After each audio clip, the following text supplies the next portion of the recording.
வங்கதேசத்தின் தந்தை என போற்றப்படும் ஷேக் முஜிபுர் ரஹ்மான் சிலை உடைப்பு, தேச தந்தையின் மகளும் பிரதமருமான ஷேக் ஹசீனா இந்தியாவில் தஞ்சம், ராணுவ ஆட்சி, நாட்டுக்காக உயிர் துறந்த தேச தியாகிகளின் பெயரால் இடஒதுக்கீடு அரசியல், எதிர்க்கட்சிகளே இல்லாத தேர்தல், 16 ஆண்டுகள் தொடர் சர்வாதிகார போக்கு ஆட்சி, இடஒதுக்கீட்டை எதிர்ப்பவர்கள் ரசாக்கர்கள், தேச துரோகிகள் என ஷேக் ஹசீனாவின் பேச்சு ஆகியவற்றுக்கு எதிரான மக்கள் போராட்டத்தால் வங்கதேச அரசியல் வரலாறு மாற்றி எழுதப்படுகிறது. அடுத்து என்ன என்பதை பார்ப்போம்.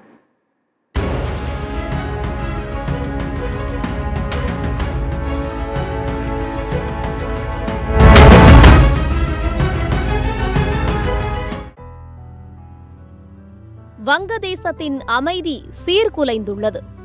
அரசு பணிகளில் சுதந்திர போராட்ட வீரர்களின் வாரிசுகளுக்கு வழங்கப்பட்ட இடஒதுக்கீடு சலுகையால் ஆளும் அவாமி லீக் கட்சியினர் மட்டுமே பலனடைகின்றனர் என பொதுவான எதிர்ப்பு கிளம்பியது.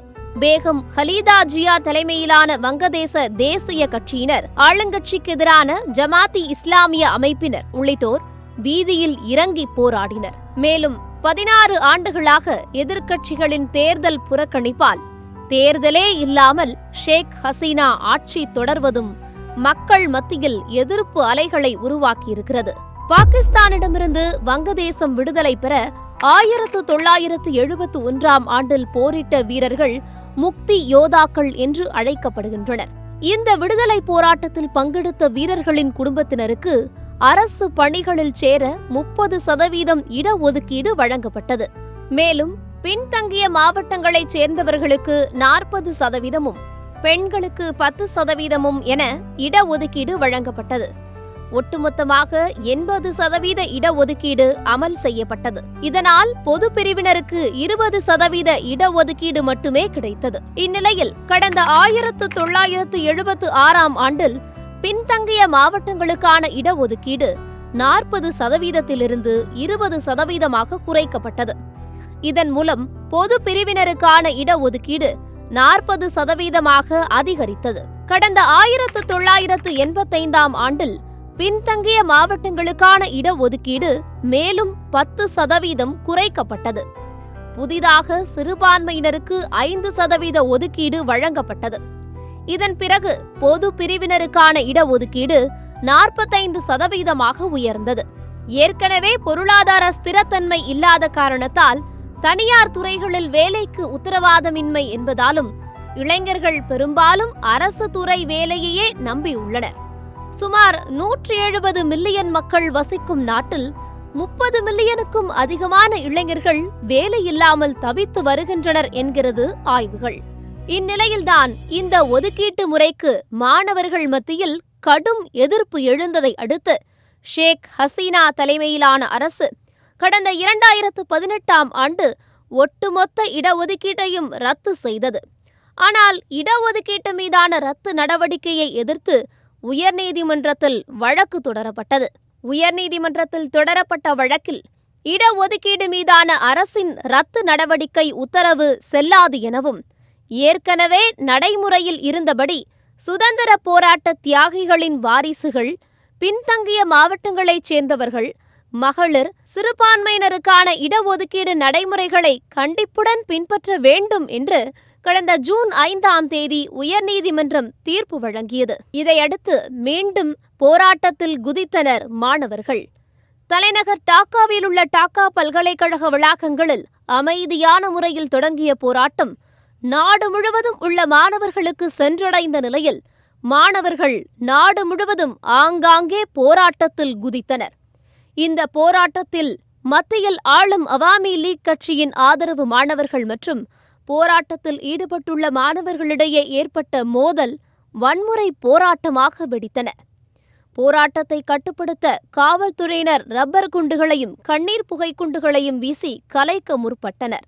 ஆனால் வன்முறை உச்சகட்டத்திற்கு சென்றதை அடுத்து தொலைபேசி சேவைகள், இணைய சேவைகளையும் மற்றும் போக்குவரத்து சேவைகளையும் முடக்கியது வங்கதேச அரசு. மேலும் வன்முறையாளர்களை கண்டதும் சுட காவல்துறை கடந்த சனிக்கிழமை உத்தரவு பிறப்பித்தது. இந்நிலையில் உயர்நீதிமன்றத்தின் தீர்ப்பை எதிர்த்து வங்கதேச அரசு சார்பில் உச்சநீதிமன்றத்தில் மேல்முறையீடு செய்யப்பட்ட வழக்கை விசாரித்த உச்சநீதிமன்றம் கல்வி மற்றும் அரசு வேலைவாய்ப்புக்கான இடஒதுக்கீட்டை 7% குறைத்து தீர்ப்பளித்தது. அதாவது சுதந்திர போராட்ட தியாகிகளின் இடஒதுக்கீடு 30%இருந்து 5% குறைக்கப்பட்டது. சிறுபான்மையினர், திருநங்கைகள், மாற்றுத்திறனாளிகளுக்கு 2% இடஒதுக்கீடு வழங்கப்படும். மீதமுள்ள 93% இடம் தகுதியின் அடிப்படையில், பொதுவான போட்டியின் அடிப்படையில் மட்டுமே நிரப்பப்படும் என்று உச்சநீதிமன்றத்தின் தீர்ப்பில் குறிப்பிடப்பட்டுள்ளது. தொடர்ந்து பதற்றமான சூழல் நிலவியதால் டாக்காவில் ஆங்காங்கே இராணுவத்தினர் நிலைநிறுத்தப்பட்டனர். இதுவரை நடைபெற்ற போராட்டங்களில் சுமார் 150க்கும் மேற்பட்டோர் உயிரிழந்துள்ளனர். 2500க்கும் மேற்பட்டோர் காயமடைந்துள்ளனர். 60க்கும் மேற்பட்ட வாகனங்கள் தீ வைத்து எரிக்கப்பட்டுள்ளன. இந்த வன்முறை குறித்து ஆளும் கட்சியான அவாமி லீக் மற்றும் பிரதான எதிர்க்கட்சியான பங்களாதேஷ் தேசியவாத கட்சி ஆகியவை மாறி மாறி ஒருவரையொருவர் குற்றம் சாட்டியுள்ளனர். இந்நிலையில் உச்சநீதிமன்றத்தின் தீர்ப்பை அடுத்து மாணவர்கள் போராட்டத்தை கைவிட்டனர். வங்கதேசம் முழுவதும் ஊரடங்கு உத்தரவு அமல் செய்யப்பட்டு சட்டம் ஒழுங்கை பாதுகாக்கும் பணி இராணுவத்திடம் ஒப்படைக்கப்பட்டது. நாடு முழுவதும் ஊரடங்கு உத்தரவு அமல் செய்யப்பட்டிருக்கிறது. அத்தியாவசிய சேவைகள் மட்டுமே இயங்க அனுமதி வழங்கப்பட்டுள்ளது. இந்நிலையில் நாட்டு மக்களிடையே உரையாற்றிய அந்நாட்டு இராணுவ தளபதி நாட்டு மக்களின் கோரிக்கையை ஏற்று பிரதமர் ஷேக் ஹசீனா பதவியை ராஜினாமா செய்ய வேண்டும் என வலியுறுத்தி அவருக்கு 45 நிமிடம் காலக்கெடு விதிக்கப்பட்டது. இதையடுத்து வேறு வழியின்றி ஷேக் ஹசீனா பிரதமர் பதவியை ராஜினாமா செய்ததாகவும் அவர் வங்கதேசத்தை விட்டு நட்புக்கரம் நீட்டும் இந்தியாவில் அடைக்கலமாகியிருக்கிறார். அடுத்து என்ன?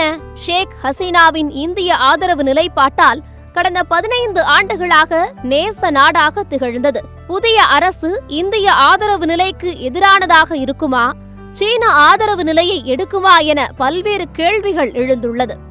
மற்றொரு முக்கியமான கேள்வி, வன்முறை களத்தில் மாணவர்கள் இறங்கியது சரிதானா என்ற கேள்வி எழுந்துள்ளது. வங்கதேசத்தை நிலைத்தன்மையற்ற நாடாக மாற்றியிருப்பதன் மூலம் பொருளாதார நெருக்கடியை அந்த நாடு சந்திக்க உள்ளது. வங்கதேசத்தின் விசித்திரமான அரசியல் நெருக்கடிகளுக்கிடையே ஷேக் ஹசீனாவின் ஆட்சி காலத்தில் வங்கதேசம் தொழில் துறையிலும் பொருளாதார துறையிலும் குறிப்பிடத்தக்க வளர்ச்சியை அடைந்ததை மறுக்க முடியாது. மாணவர் போராட்டமும் ஆட்சி மாற்றமும் வங்கதேசத்தின் வளர்ச்சி பாதையில் அடுத்த அடியை எடுத்து வைக்க முடியுமா, மீண்டெழுமா? இதுவே வங்கதேச மக்களின் முன் எழும் முதல் கேள்வி. இலங்கையில் ராஜபக்ச குடும்ப ஆதிக்கம் சர்வாதிகார போக்கால் அரண்மனை சூறையாடப்பட்டது. ராஜபக்ச குடும்பம் நாட்டை விட்டு தப்பியோடியது. அதே காட்சி வங்கதேசத்திலும் அரங்கேறியிருக்கிறது. தேச தந்தையின் மகள் ஷேக் ஹசீனா தப்பியோடியிருக்கிறார். அவரது வீடு சூறையாடப்பட்டிருக்கிறது. மக்களை அடிமைப்படுத்த நினைக்கும் சர்வாதிகார அரசியல்வாதிகளுக்கு இலங்கையும் வங்கதேசமும் மற்றொரு வரலாற்று எடுத்துக்காட்டாகும்.